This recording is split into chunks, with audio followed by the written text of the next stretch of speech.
तमिलनाडु में सत्ता बदलते ही बड़े फैसलों की बारिश। शपथ लेते ही सीएम विजय का एक्शन मोड। शराब, बिजली और महिलाओं की सुरक्षा पर बड़ा ऐलान।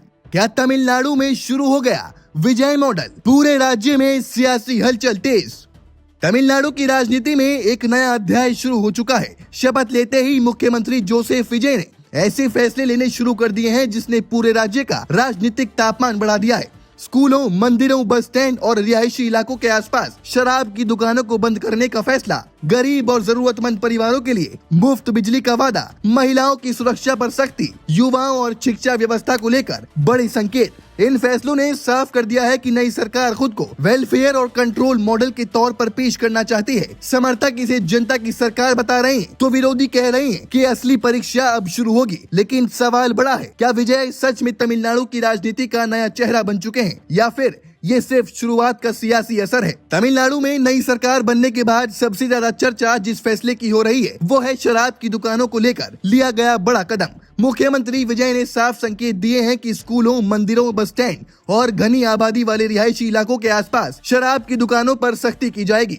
सरकार का दावा है कि इससे महिलाओं की सुरक्षा मजबूत होगी, परिवारों पर पड़ने वाला सामाजिक और आर्थिक दबाव कम होगा और युवाओं को नशे की लत से बचाने में बेहद मदद मिलेगी। तमिलनाडु लंबे समय से शराब बिक्री और उससे होने वाली सरकारी कमाई को लेकर चर्चा में रहा है। ऐसे में विजय सरकार का ये कदम सीधे जनता के बीच बड़ा संदेश देने वाला माना जा रहा है। राज्य के कई हिस्सों में लोगों ने इस फैसले का स्वागत किया है। खास तौर पर महिलाओं और सामाजिक संगठनों के बीच इसे सकारात्मक शुरुआत बताया जा रहा है। लोगों का कहना है कि अगर जमीन पर सख्ती से लागू हुआ तो इसका असर सीधे समाज पर दिखाई देगा। लेकिन दूसरी तरफ विपक्ष सवाल उठा रहा है कि क्या सरकार पूरी तरह शराब नीति बदलने जा रही है या फिर ये सिर्फ शुरुआती राजनीतिक संदेश है। शराब नीति के बाद दूसरा बड़ा ऐलान बिजली को लेकर सामने आया। मुख्यमंत्री विजय ने पात्र परिवारों को मुफ्त बिजली सुविधा देने का वादा दोहराया और इसे गरीब एवं मध्यम वर्ग के लिए राहत वाला फैसला बताया। सरकार का कहना है कि बढ़ती महंगाई के बीच घरेलू खर्च कम करना उसकी प्राथमिकता है। ऐसे में बिजली बिल का बोझ कम करने की कोशिश सीधे आम जनता को राहत देने वाली राजनीति के तौर पर देखी जा रही है।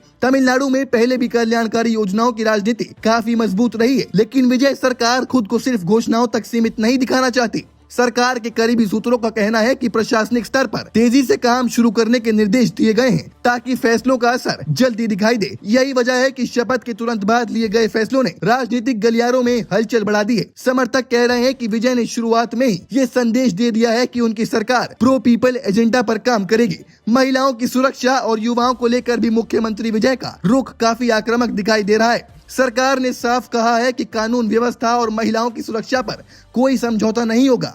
महिलाओं के खिलाफ अपराधों पर तेजी से कार्रवाई, सार्वजनिक जगहों पर निगरानी बढ़ाना और सुरक्षा व्यवस्था मजबूत करने जैसे संकेत सामने आए हैं। इसके साथ साथ युवाओं को रोजगार, स्किल डेवलपमेंट और शिक्षा सुधार से जोड़ने पर भी जोर दिया जा रहा है। सरकार का मानना है कि अगर युवाओं को सही दिशा और अवसर मिले तो राज्य की आर्थिक और सामाजिक स्थिति दोनों मजबूत हो सकती है। यही कारण है कि शिक्षा सुधार को भी सरकार की प्राथमिकता में शामिल किया गया है। सरकारी स्कूलों की स्थिति सुधारने, तकनीकी शिक्षा को बढ़ावा देने और छात्रों के लिए नई सुविधाओं पर फोकस करने की बात कही जा रही है। राजनीतिक जानकार मानते हैं कि विजय अपने फिल्मी स्टारडम से आगे बढ़कर अब खुद को एक गंभीर प्रशासक के तौर पर स्थापित करना चाहते हैं और इसी वजह से उनकी पहली घोषणाएं सीधे आम आदमी से जुड़े मुद्दों पर केंद्रित दिखाई दे रही हैं। हालांकि विपक्ष अभी पूरी तरह हमलावर नहीं हुआ, लेकिन सरकार के हर फैसले पर नजर जरूर रखी जा रही है। विपक्षी दलों का कहना है कि सिर्फ घोषणाएं करने से काम नहीं चलेगा, असली चुनौती उन्हें लागू करने की होगी। कई राजनीतिक विश्लेषक मानते हैं कि तमिलनाडु की राजनीति में जनता हमेशा मजबूत वादों को पसंद करती है, लेकिन लंबे समय तक वही सरकार टिकती है जो डिलीवरी भी दिखाए। ऐसे में विजय सरकार के सामने सबसे बड़ी चुनौती यही होगी कि वो अपने शुरुआती वादों को कितनी तेजी से